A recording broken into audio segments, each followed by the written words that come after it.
हे बच्चों, welcome back to my YouTube channel learn English with Meena ma'am. तो बताओ कैसी चल रही है तुम्हारी टेंस की तैयारी।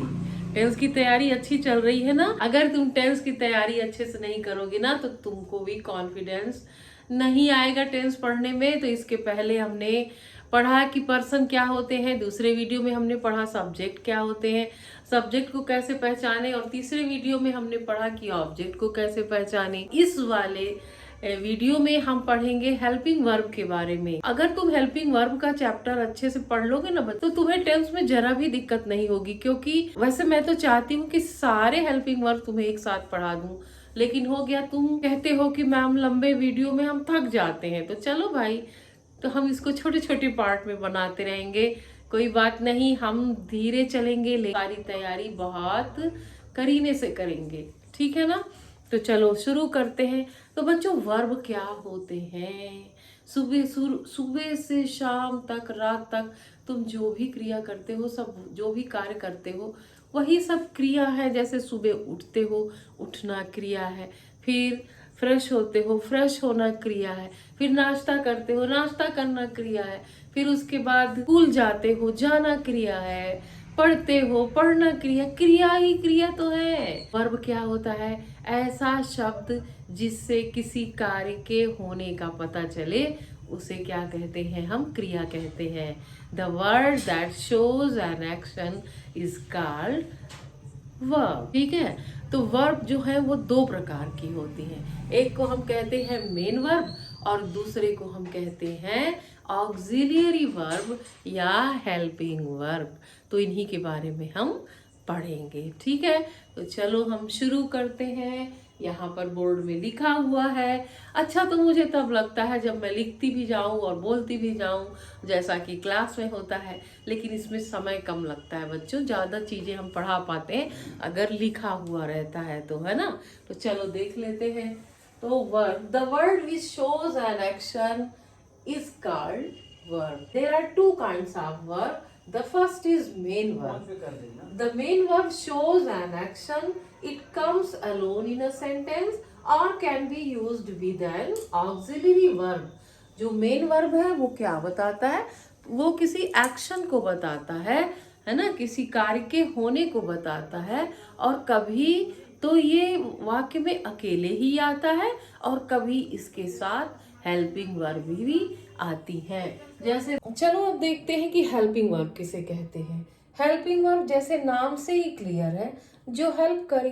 हेल्पिंग वर्ब को ऑक्सिलरी वर्ब भी कहते हैं। ऑक्सिलरी का की भी मीनिंग होती है सपोर्ट करना, हेल्प करना, ठीक है। तो दोनों की सेम मीनिंग होती है और ये वर्ब को सपोर्ट करने के लिए आती है। तो हेल्पिंग वर्ब की क्या डिफिनीशन हो सकती है? The verb which help the main verb to make the sentence negative interrogative is called helping verb. और ये इसके साथ साथ ये टेंस को बनाने में मदद करती हैं। और सेंटेंस को पैसिव में बदलना हो तो बिना हेल्पिंग वर्ब के हम पैसिव में नहीं बदल सकते। अब इसके एग्जाम्पल्स देख लेते हैं। The man is painting. तो इसमें इज क्या है? Helping verb. और पेंटिंग क्या है? मेन वर्ब है। ये इसकी मदद से ये सेंटेंस कौन सा टेंस बना है? Present continuous tense. Is helping verb से ये पता चलता है कि ये सेंटेंस प्रेजेंट कंटिन्यूअस टेंस का है। और नहीं, अगर इज नहीं लिखा होता, केवल पेंटिंग लिखा होता, तो हम कैसे जानते कि ये जो कार्य अभी हो रहा है कि पहले हो रहा था या आगे हो रहा होगा। तो इस तरह से जो हेल्पिंग वर्ब है वो ये टेंस बताती है कि वो प्रेजेंट टेंस का सेंटेंस है कि पास्ट टेंस का सेंटेंस है कि फ्यूचर टेंस का सेंटेंस है। अगला एग्जांपल देखते हैं। ये पैसिव में बदलने में काम आता है। जैसे आई टीच यू, इसका अगर हम पैसिव बनाएंगे तो क्या बनेगा? You are taught. तो यहाँ पे देखो, यहाँ पर भी टू बी जो हेल्पिंग वर्ब है आर का यूज हुआ है और इसी के कारण ये जो सेंटेंस है वो पैसिव बना है। ये पैसिव क्यों बना है? क्योंकि इसमें डूअर एब्सेंट। तीसरा सेंटेंस देखो, they did not offer me a job. उन्होंने मुझे जॉब ऑफर नहीं की। तो ये सेंटेंस को निगेटिव बनाने के लिए यहाँ पे डिड हेल्पिंग वर्ब का यूज किया गया है, क्योंकि निगेटिव बनाने के लिए हमें हेल्पिंग वर्ब की ज़रूरत होती है, क्योंकि मेन वर्ब में कभी भी नॉट का यूज नहीं किया जाता। फिर डू यू लाइक मी, क्या तुम मुझे पसंद करते हो? तो ये सेंटेंस कैसा है? इंट्रोगेटिव, और इंट्रोगेटिव बनाने के लिए देखो डू हेल्पिंग वर्ब का यूज किया गया है। तो हम ये समझें कि जब किसी सेंटेंस को हमको निगेटिव बनाना हो, इंट्रोगेटिव बनाना हो, या टेंस बनाना हो, या पैसिव में बदलना हो, तो हमें हेल्पिंग वर्ब की ज़रूरत पड़ती है।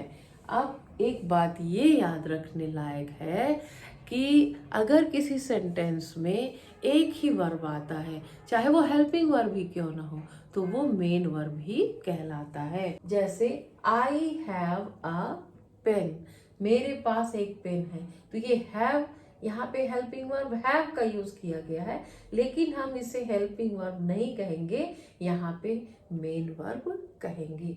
ये हैव अब किसका काम कर रहा है? मेन वर्ब का। दूसरा सेंटेंस देख लो, my father is a doctor, मेरे पिताजी डॉक्टर है। यहाँ पे इज है जो, अब ये हेल्पिंग वर्ब नहीं है, मेन वर्ब। अब चलो हम ये देखते हैं कि हेल्पिंग वर्ब या ऑक्सिलरी वर्ब कितने प्रकार की होती है। तो हेल्पिंग वर्ब या ऑक्सिलरी वर्ब दो प्रकार की होती है। एक को हम कहते हैं प्राइमरी हेल्पिंग वर्ब या ऑक्सिलरी वर्ब, और दूसरे को हम कहते हैं मॉडल ऑक्सिलरी वर्ब। तो टू बी क्रिया के अंतर्गत कौन कौन सी सहायक क्रिया आती है? इज एम आर, जो कि इसका फर्स्ट फॉर्म है जिसको कहते हैं प्रेजेंट। वाज वर, जो कि टू बी का सेकेंड फॉर्म है जिसको कहते हैं पास्ट। और बीन, इसका है पास्ट पार्टिसिपल, है ना, जो वर्ब का थर्ड फॉर्म है पास्ट पार्टिसिपल, और फोर्थ फॉर्म है प्रेजेंट पार्टिसिपल, आईएनजी फॉर्म। ठीक है। इसके बाद दूसरी जो है, दूसरी कैटेगरी जो प्राइमरी ऑक्सिलरी की है, वो है टू हैव। तो इसके अंतर्गत कौन कौन से वर्ब आते हैं? हैव, हैज, जो इसका प्रेजेंट फॉर्म है, हैड, जो इसका पास्ट फॉर्म है, और ये जो हैड फिर पास्ट पार्टिसिपल, और हैविंग क्या है, इसका फोर्थ फॉर्म है। टू डू के अंतर्गत कौन कौन सी सहायक क्रिया आती है? Do, does, did. ठीक है। डू डज प्रेजेंट है और दोनों का पास्ट है। डिड थर्ड फॉर्म है डन, और फोर्थ फॉर्म है डूइंग। आज के इस वीडियो में बच्चों हम टू बी सहायक क्रियाओं के बारे में ही पढ़ेंगे, और हम ये जानेंगे कि ये इनको पढ़ने से हमें टेंस को पढ़ने में कैसे मदद मिलेगी। तो यहाँ पे टू बी सहायक क्रियाओं में सबसे पहले की जो सहायक क्रिया है वो एम है, और एम का यूज केवल आई के साथ होता है। इसके अलावा और किसी भी सब्जेक्ट के साथ एम का यूज नहीं होता। इसका जो यूज है वो प्रेजेंट कंटिन्यूअस टेंस में किया जाता है, और इसके साथ हमेशा वर्ब में आईएनजी फॉर्म, अगर इज एम आर है तो वर्ब में आईएनजी होगा।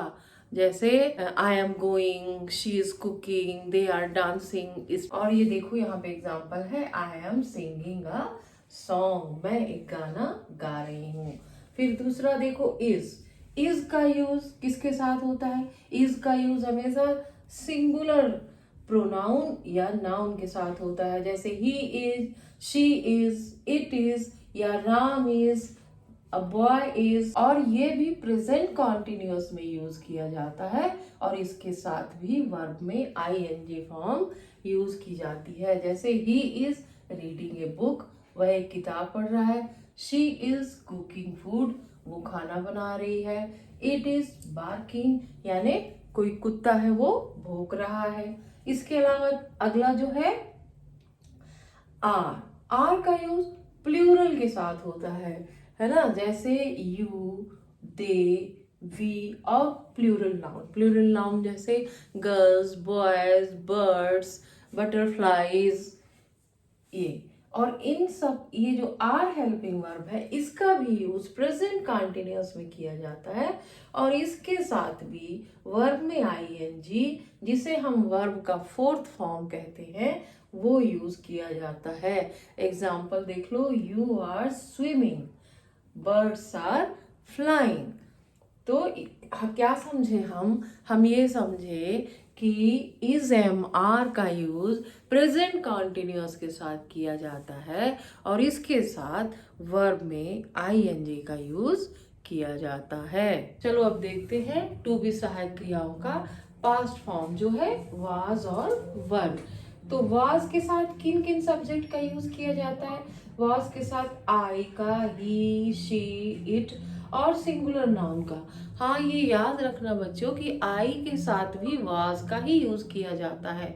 तुम क्या सोचते हो कि आई तो प्लूरल है तो इसके साथ वर का यूज होगा क्योंकि वर प्लूरल के साथ यूज होती है। लेकिन नहीं बच्चों, आई एक ऐसा सब्जेक्ट है जो सिंगुलर और प्लूरल दोनों की तरह बिहेव करता है। वैसे तो इसके साथ हमेशा प्लूरल हेल्पिंग वर्ब और प्लूरल वर्ब्स ही यूज की जाती हैं, लेकिन इस वाज का यूज आई के साथ किया जाता है। इंग्लिश एक ऐसी लैंग्वेज है ना बच्चों, इसमें ये देखा जाता है कि क्या चीज बोलने में ज्यादा फ्लुएंट लगती है, और क्योंकि इनकी जो लैंग्वेज में फ्लुएंसी बहुत ज़्यादा होती है, तो जो चीज़ इनके फ्लुएंसी में आड़े ना आए, इनका मेन जो फंडा रहता है ना वो यही रहता है इंग्लिश स्पीकिंग में, कि जिससे फ्लुएंसी बनी रहे और दूसरा जो अच्छा लगे, है ना, जो अच्छा लगे। तो आई के साथ आई वर्ड से ज़्यादा अच्छा लगता है आई वॉज, इसलिए आई के साथ वॉज का यूज़ किया जाता है।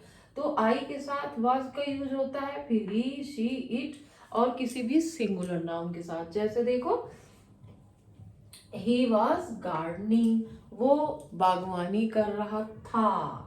ठीक है, अब यहाँ पे वॉज का अर्थ क्या होता है? था, और ये पास्ट कंटिन्यूअस में यूज होता है, लेकिन वर्ब की फॉर्म इसमें हमेशा की तरह आईएनजी ही होती है। अगर कंटिन्यूअस है तो वर्ब में आईएनजी, पास्ट जो प्रेजेंट पार्टिसिपल होता है ना आईएनजी फॉर्म को क्या कहते हैं?